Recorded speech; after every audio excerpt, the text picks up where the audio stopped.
तो दोस्तों आज की इस वीडियो में हम लोग हाई ब्लड प्रेशर को समझने वाले हैं कि आखिर हाई ब्लड प्रेशर होता क्या है, किन लोगों में हाई ब्लड प्रेशर की प्रॉब्लम देखी जाती है और इनमें कौन कौन सी दवाई इस्तेमाल में ली जाती है। आज इसे ही सरल शब्दों में समझेंगे और यह हम सबको जानना बहुत इम्पोर्टेंट है। तो चलिए जानते हैं। तो पहले समझते हैं कि हाई ब्लड प्रेशर होता क्या है। तो आपको बता दूं दोस्तों, जो नॉर्मल ब्लड प्रेशर होता है वो 120/80 होता है। ये तो आपको पता ही होगा।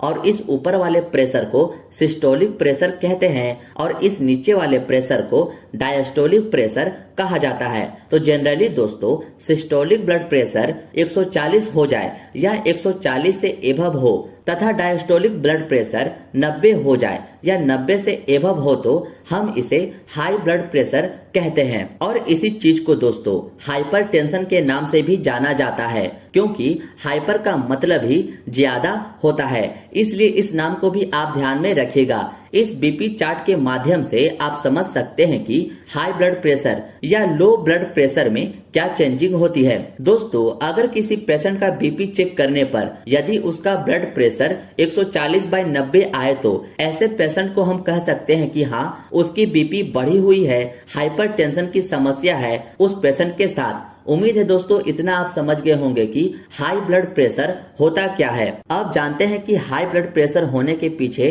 क्या कारण होते हैं। तो आपको बता दूं, हाइपरटेंशन दो प्रकार के होते हैं। पहला प्राइमरी हाइपरटेंशन जिसे एसेंशियल हाइपरटेंशन भी कहते हैं और सेकेंडरी हाइपरटेंशन होता है। प्राइमरी हाइपरटेंशन की बात करें तो इस तरह की हाइपरटेंशन दोस्तों 90 से लेकर 95 लोगों में देखा जाता है और 10 से 5% जो केस है वो सेकेंडरी हाइपरटेंशन में देखा जाता है। प्राइमरी हाइपरटेंशन होने के पीछे क्या कारण होते हैं यह नॉर्मली हमें नहीं पता होता है। हमें एग्जैक्टली नहीं पता होता है कि यह हाइपरटेंशन क्यों हो रहा है। इसमें बहुत सारे फैक्टर डिपेंड करते हैं होने के, फिर भी कुछ अदर कॉज प्राइमरी हाइपरटेंशन होने के हैं। वो है हेरिडिटी यानी कि अनुवांशिक, हेवी एक्सरसाइज यानी कि अधिक व्यायाम करना, भोजन में नमक की अधिकता, मोटापा, ये सब कुछ कारण है दोस्तों प्राइमरी हाइपरटेंशन होने के। यदि आपको एक बार में चीजें ना समझ आए, कुछ डाउट रहे तो आप प्लीज वीडियो को दोबारा जरूर देखें, क्योंकि इसमें सिर्फ आपको ही बेनिफिट होगी।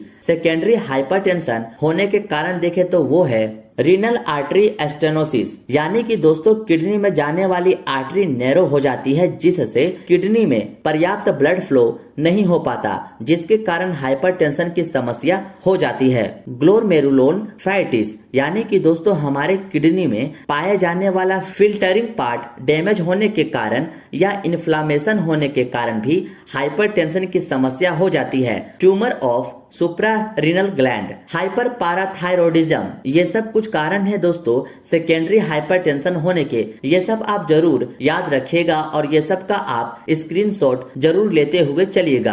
अब जानते हैं दोस्तों कि हाइपरटेंशन होने पर आपको क्या क्या साइन और सिम्टम देखने को मिलते हैं। तो वो है हेडेक, सिर दर्द होना, डाइजीनेस यानी कि सिर चकराना, वोमिटिंग, वर्टिगो, कानों में घंटियां बजना, एपिटेक्सिस यानी कि नाक से खून बहना, ये सब कुछ मेन लक्षण है जो आपको हाई ब्लड प्रेशर में देखने को मिलती हैं। दवाओं को जानने से पहले दोस्तों आपको ध्यान रहे कि जनरल प्रैक्टिशनर को हमेशा ध्यान रखना चाहिए कि 40 वर्ष से अधिक की उम्र वाले पेशेंट का तथा हाइपरटेंशन की समस्या वाले हर पेशेंट का ब्लड प्रेशर चेक करें। अधिक फैटी तथा डायबिटीज पेशेंट का ब्लड प्रेशर चेक करें। इसके साथ ही हाइपरटेंशन वाले पेशेंट को निम्न सलाह दी जानी चाहिए, जैसे रेगुलर एक्सरसाइज तथा योगा करें, प्रॉपर नींद लेवे। अगर पेशेंट ओवरवेट है तो उसे वेट लॉस करने की प्रोत्साहित करें। इसके अलावा पेशेंट को ज्यादा नमक वाली भोजन करने की सलाह नहीं देनी चाहिए तथा ऑयली फूड अवॉइड करनी चाहिए। माइंड को रिलैक्स रखना चाहिए। अब आप इसका भी स्क्रीनशॉट ले लीजिए। अब जानते हैं ट्रीटमेंट के बारे में। अगर जनरल इंस्ट्रक्शन फॉलो करने के बाद भी पेशेंट का बीपी नॉर्मल नहीं हो तथा यदि पेशेंट का ब्लड प्रेशर सिस्टोलिक 120 से लेकर 140 तक हो और डायस्टोलिक प्रेशर 80 से 100 हो तो टैबलेट 1025 mg की गोली हर रोज एक गोली दी जानी चाहिए जिसका कॉम्पोजिशन एटेनोलोल होता है जो हाई ब्लड प्रेशर को ट्रीट करता है, इसलिए इस कॉम्पोजिशन को आप याद रखना।